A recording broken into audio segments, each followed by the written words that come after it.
Well, thank you very much, Secretary Nielsen, Acting Commissioner McAleenan, and the incredible Border Patrol agents, CBP officers who are doing an amazing job, ICE agents and officers who I know so many of you.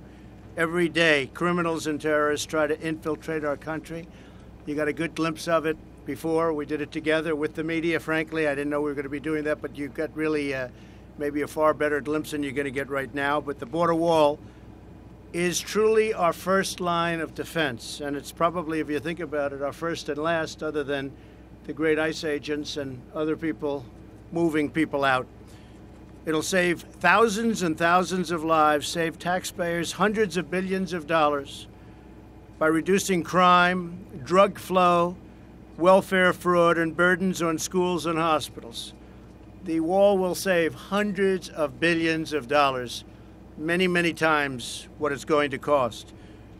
We must also close the deadly loopholes exploited by smugglers and traffickers, and we're in that area. We're in one of the many areas along the border where we have that problem. And we have to confront the dangerous sanctuary cities, which you've been all hearing so much about. California's sanctuary policies put the entire nation at risk. They're the best friend of the criminal. That's what exactly is happening. The criminals take refuge in these sanctuary cities. And it's very dangerous for our police and enforcement folks. The smugglers, the traffickers, the gang members, they're all taking refuge. And I think a lot of people in California understand that. A lot of people from a lot of other places understand it, and they don't want sanctuary cities. These policies release dangerous criminal offenders to prey on innocent people and nullify the federal law. They're threatening the security and the safety of the people of our country. In the upcoming omnibus budget bill, Congress must fund the border wall and prohibit grants to sanctuary jurisdictions that threaten the security of our country and the people of our country. We must enforce our laws and protect our people.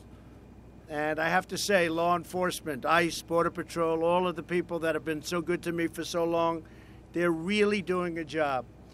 But our job, and I think we all understand, the job would be a lot easier if we weren't protecting criminals in the sanctuary cities. We had a great talk about it inside. Cooperation with Mexico is another crucial element of border security. DHS coordinates closely with the Mexican law enforcement, and we must absolutely build on that cooperation. Both countries recognize the need to stem the cross-border flow of illegal weapons, drugs, people, and cash. I have a great relationship with the President of Mexico, a wonderful guy, Enrique. Terrific guy. We're trying to work things out. We'll see whether or not it happens. I don't know that it's going to happen.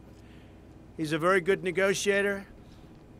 He loves the people of Mexico, and he's working very hard. We'll see what happens. But we have to obviously have a couple of disagreements before we get there. You'll see over the next month whether or not it takes place in this administration, meaning his administration. They have an election coming up. I hear they have some very good people running, and they have some that maybe aren't so good. In any event, we'll handle it.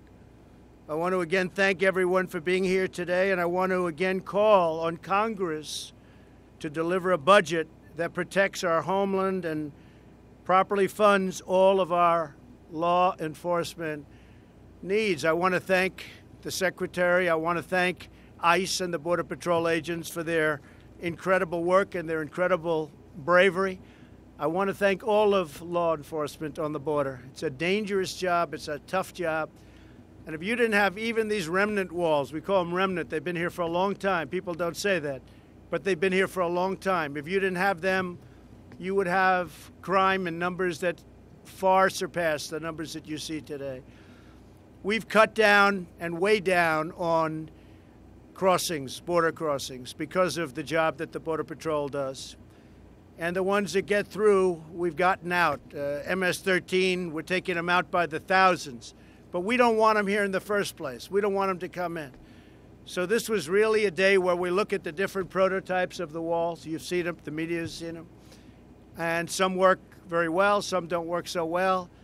When we build, we want to build the right thing. Interestingly, the ones that work the best aren't necessarily the most expensive, something I like about that ring. So I want to thank everybody for being here. I want to thank, frankly, the media for being here. And we'll let the people of our country know that we need safety, we need security at the border, and we're getting it like we've never had it before. But we want to make it perfecto. Thank you all very much, and thank you. Thank you, folks, very much. Thank you. Secretary, want to say something? Just quickly, just to thank the President so much for his continued leadership. As he says, CBP and ICE both put their lives on the line every day to protect our country. For that, I'm forever grateful, both as their service secretary, but also as an American. And we will build this wall. So thank you for coming out today. We're building up a toolkit based on what we've learned from the research and development on the prototypes. And we look forward to breaking ground very soon and securing our country. So thank you again to the President for his continued leadership. Thank you very much, everybody. Thank you. Will you veto a bill with no punishment for sanctuary cities? We're going to see. We're going to look at it. We're looking at it very, very strongly. Sanctuary cities are protecting a horrible group of people in many cases, criminals. And what happened, as an example, in Oakland was a disgrace to our nation. And we just can't let that happen. Thank you very much. Thank you, everybody. Thank you, everybody.